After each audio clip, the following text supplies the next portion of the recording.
एक ऐसे देश के बारे में सोचिए जहां सालों तक एक ही लीडर का पॉलिटिकल कंट्रोल रहा हो, जहां एक कॉन्स्टिट्यूएंसी को पावर का घर माना जाता हो और फिर अचानक उसी सीट पर एक माइनॉरिटी कैंडिडेट खड़ा हो जाए।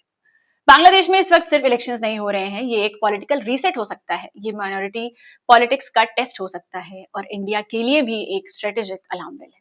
तो सवाल ये है कि बांग्लादेश में अभी हो क्या रहा है और इंडिया इस सिचुएशन को पूरी तरह से कैसे देख रहा है। चलिए आपको समझाते हैं कि दरअसल हुआ क्या है, स्टेप बाय स्टेप समझते हैं। सबसे पहले आपको ये बताते हैं कि शेख हसीना बांग्लादेश पॉलिटिक्स में एक बहुत बड़ा नाम है। वो एक सिर्फ पॉलिटिकल लीडर नहीं, उनका एक पूरा युग रहा है। उनकी पार्टी अवामी लीग ने कई सालों तक बांग्लादेश के सिस्टम को कंट्रोल किया है। Strong executive, centralize decision making और पॉलिटिकल स्टेबिलिटी, ये उनका कोर मॉडल रहा है। उनका स्ट्रॉन्ग होल्ड गोपालगंज सिर्फ एक सीट नहीं है, ये शेख मुजीबुर रहमान की लेगेसी का सिंबल है। मतलब पावर, हिस्ट्री और इमोशन सब एक जगह। और इस बार यहीं पर पॉलिटिकल इक्वेशन हिल रही है।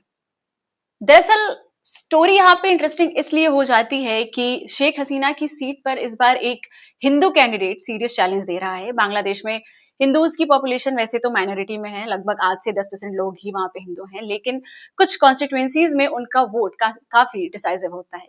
कैंडिडेट का स्टेटमेंट है कि वो जीत सकते हैं अगर माइनॉरिटी बिना डर किए वोट करें। तो आपको अभी सबसे इंटरेस्टिंग बात ये बताते हैं कि शेख हसीना की सीट पर इस बार एक हिंदू कैंडिडेट सीरियस चैलेंज दे रहा है।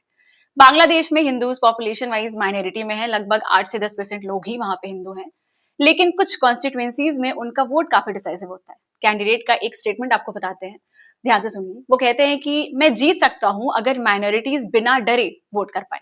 ये सिर्फ इलेक्शन का स्लोगन नहीं है, ये बांग्लादेश के ग्राउंड की रियलिटी पर एक इनडायरेक्ट एक्यूजेशन है।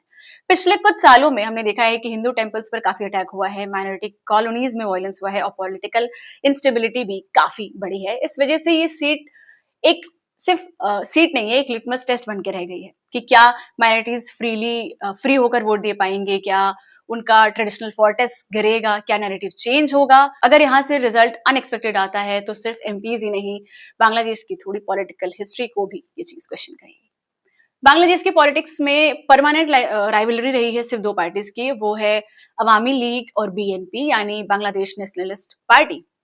बीएनपी इस बार खुद को सिस्टम करेक्टर के रूप में प्रोजेक्ट कर रही है। उनका फोकस है कि प्राइम मिनिस्टर के पावर्स को थोड़ा लिमिट करा जाए, इंस्टीट्यूशंस को ज्यादा ऑटोनोमस बनाना, पावर का डिसेंट्रलाइजेशन। बीएनपी के सपोर्टर्स कहते हैं हसीना एरा में स्टेबिलिटी तो थी लेकिन डेमोक्रेसी कंप्रेस थी। अवामी लीग सपोर्टर्स कहते हैं स्ट्रॉन्ग हैंड के बिना बांग्लादेश अनस्टेबल हो जाएगा। ये इलेक्शन असल में एक फिलोसफिकल चॉइस है, स्ट्रॉन्ग कंट्रोल या डिस्ट्रीब्यूशन ऑफ पावर। इस इलेक्शन के साथ बांग्लादेश एक और बड़ा डिसीजन लेने जा रहा है, एक अलग बैलेट पेपर, कॉन्स्टिट्यूशनल रिफॉर्म्स का रेफरेंडम। प्रपोज चेंजेस में शामिल है प्राइम मिनिस्टर के पावर्स को लिमिट करना, टर्म लिमिट्स को इंट्रोड्यूस करना, जुडिशरी और इंस्टीट्यूशंस को स्ट्रांग बनाना, एग्जीक्यूटिव ओवररीच को कंट्रोल करना। ये नॉर्मल अमेंडमेंट नहीं है, ये सिस्टम का आर्किटेक्चर बढ़ाने जैसा है। अगर ये सब कुछ पास हो जाता है, अगर सब कुछ अग्री हो जाता है, तो बांग्लादेश का पॉलिटिकल डीएनए चेंज हो सकता है और यहीं से इंडिया का कंसर्न स्टार्ट हो जाता है।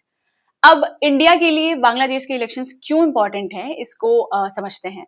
अगर ये सब होता है तो दिल्ली पे क्या असर हो सकता है और दिल्ली क्या सोच रहा है, हम आपको बताते हैं। इंडिया इस इलेक्शन को कैसे देख रहा है? इंडिया बांग्लादेश रिलेशन सिर्फ डिप्लोमेसी नहीं है, ये स्ट्रेटेजिक पार्टनरशिप है। इस चीज को 3 अलग सिनेरियोज में समझते हैं। सबसे पहले उस सिनेरियो की बात करते हैं जहां पे मान लीजिए कि अवामी लीग ये इलेक्शन जीत जाती है, हसीना अलायंस सेटअप स्ट्रांग रहता है, इंडिया के लिए ये कंफर्ट जोन है क्योंकि बॉर्डर मैनेजमेंट स्मूथ रहेगा, एंटी इंडिया एक्सट्रीमिस्ट ग्रुप्स पर कंट्रोल रहेगा, ट्रेड और कनेक्टिविटी प्रोजेक्ट्स सारे स्टेबल रहेंगे और नॉर्थ ईस्ट की सिक्योरिटी इंटैक्ट रहेगी। हसीना गवर्नमेंट वैसे भी हिस्टोरिकली इंडिया के फेवर में ही रही है, फ्रेंडली रही है, इसलिए दिल्ली स्टेटस को प्रेफर करता है। बात अब दूसरे सिनेरियो की करते हैं जब बीएनपी का स्ट्रांग अगर कम बैक हो जाता है। यहां इंडिया थोड़ा कॉशियस हो जाता है। बीएनपी का जो पास्ट टेंसेस रहे इंडिया को लेके या और भी चीजों को लेके, वो ये रहे हैं कि चाइना के साथ उनकी प्रॉक्सिमिटी काफी ज्यादा रही है, इस्लामिस्ट ग्रुप्स के साथ उनका एक सॉफ्ट कॉर्नर रहा है और इंडिया के साथ रिलेशंस थोड़े उनके इनकंसिस्टेंट रहे हैं। इंडिया ओपनली अपोज नहीं करेगा लेकिन बैक चैनल डिप्लोमेसी स्ट्रांग रखेगा। दिल्ली ये दिखेगा कि बॉर्डर सिक्योरिटी का क्या होगा, माइनॉरिटी प्रोटेक्शन का क्या होगा, चाइना का इन्फ्लुएंस बांग्लादेश और उसके बाकी रिलेशंस पर क्या पड़ेगा। अब बढ़ते हैं तीसरे सिनेरियो की तरफ। मान लीजिए अगर माइनॉरिटी प्रेशर और इंस्टेबिलिटी आ जाती है तो अगर माइनॉरिटी वायलेंस या इंस्टेबिलिटी बढ़ती है तो इंडिया पर ह्यूमैनिटेरियन प्रेशर आ सकता है, रिफ्यूजी स्पिल ओवर का फेयर हो सकता है, डोमेस्टिक पॉलिटिकल प्रेशर भी बढ़ सकता है, स्पेशली वेस्ट बंगाल और नॉर्थ ईस्ट स्टेट्स में। इसलिए इंडिया का इंटरेस्ट सिर्फ विनर में नहीं है, स्टेबिलिटी और माइनॉरिटी सेफ्टी में भी है। वैसे बांग्लादेश के इलेक्शंस हमें विमेन और डेमोक्रेसी की भी एक आयरनी समझाते हैं। मैं आपको एक और कॉन्ट्राडिक्शन बताती हूँ। बांग्लादेश ने विमेन लीडरशिप के बहुत सारे रूप देखे हैं, शेख हसीना हो गई, खालिदा जिया हो गई, लेकिन अभी की ग्राउंड रियलिटी क्या है? दरअसल इस इलेक्शन में विमेन कैंडिडेट्स बहुत ही कम है।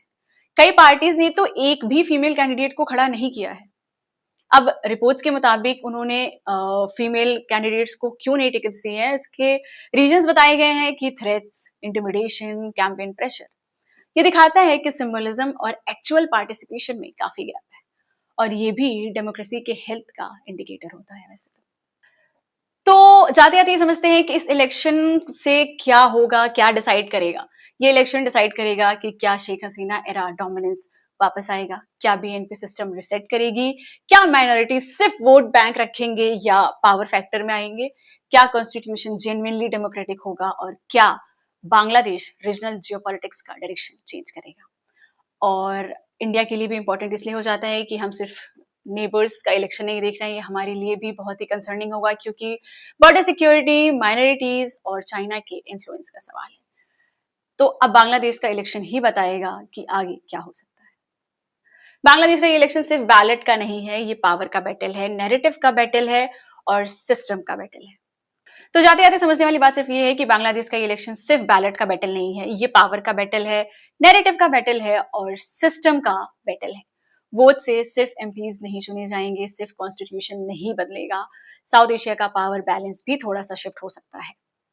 और इसीलिए दिल्ली से लेके ढाका तक सबकी नजर एक ही चीज पर है कि रिजल्ट क्या कहता है और आगे क्या हो सकता है। ऐसे ही और एक्सप्लेनर्स और जियो पॉलिटिक्स को समझने के लिए follow and download news point.